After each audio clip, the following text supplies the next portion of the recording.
Hi, I'm Chef Ski, and this is Cooking with Ski.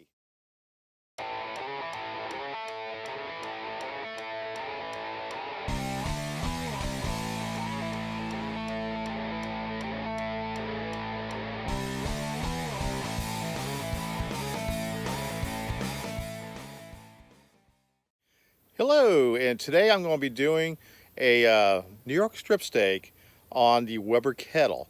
I'm going to be doing this with two-zone cooking. The first zone is going to be indirect heat. I'm going to show how I can set that all up.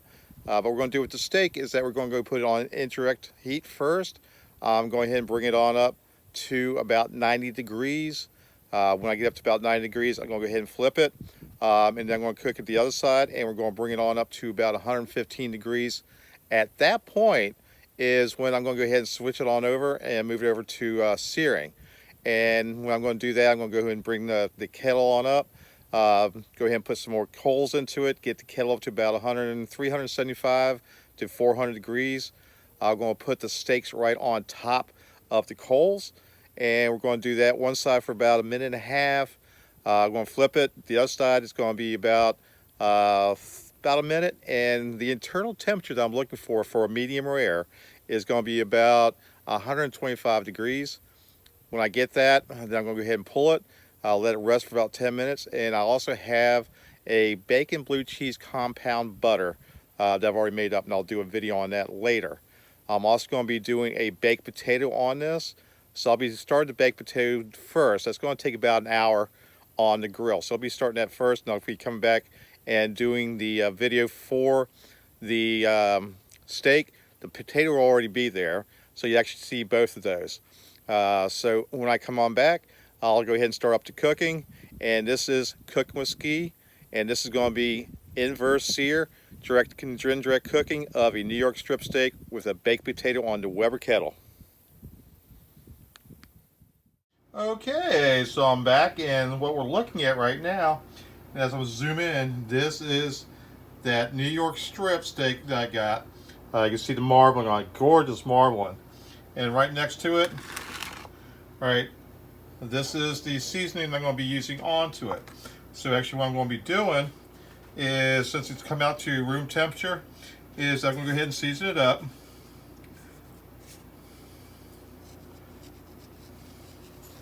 And I'm basically going to be doing this on both sides.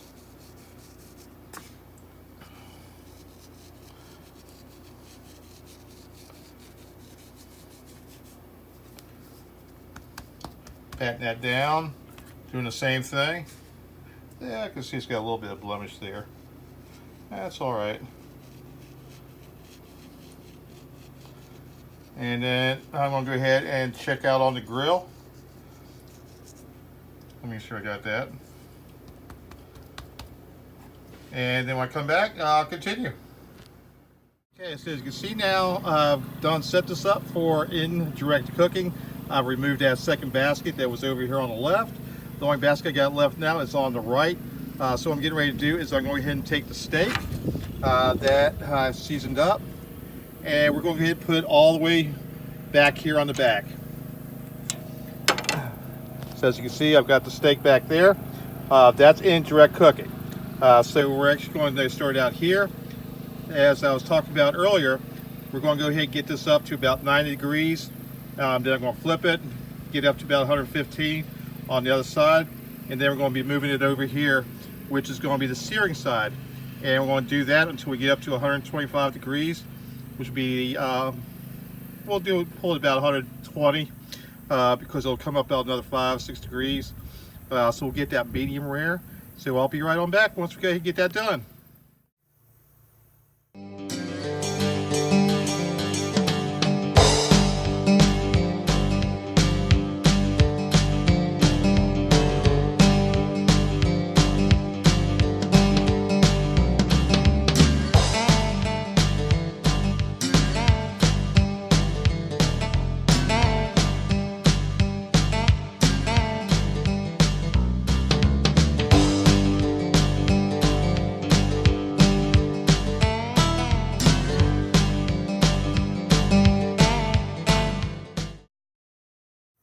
Okay, so I'm looking at that, and Looking at that temperature gauge, it is time to go ahead and pull it off the indirect and move it right on over to the searing side. So go ahead and remove this out, and I'm going to go ahead and move this steak right on top of this. So right now, this is the searing side. So right now, as it cooks up, you want to start dripping down. This flame's going to come up. I'm going to do this for about a minute and a half or so on the first side. Then the second side, I'm going to do it for about a minute, and I'll be right on back in a sec, or two, or three, for about a minute or two. Okay, this is the New York strip steak with compound bacon, blue cheese, compound butter. So you can see that is right there starting to melt. So I've taken some of the juices and I just poured it right on top, and you can see, the baked potato, it's got all that good compound butter into it. So this is a New York strip steak cooked on the Weber Kettle with indirect cooking, and then finished up with a sear to a medium rare with a compound butter and baked potato. Now guys, you do understand that this is my birthday dinner, so I'm sharing this with you because my birthday was yesterday. So I had planned on doing this today. So you're actually no privilege to see what I'm getting ready to have for dinner. So I'm going to go ahead and stop this for a second. So I go ahead and cut a nice piece off, and I'll be right back. Okay, so with as any good steak, you gotta have a good steak knife. So this is what I use to go ahead and cut my steaks with. So I'm going to go ahead, and I've already cut a piece off, and let's go ahead and see what it's all about. You can see the juices right there. Oh, that's going to be good.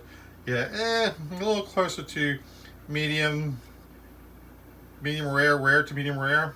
That's the way I like it though. So I'm going to have a nice big bite of it, and right now I'm going to enjoy this.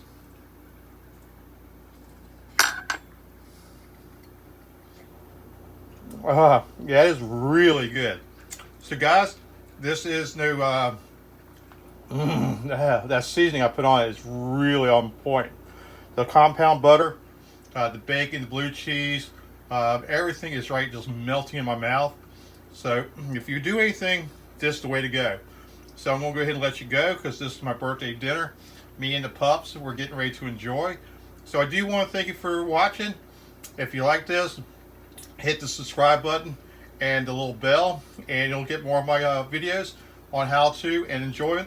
So guys, foodies, I want to let you go, and we're going to enjoy some dinner.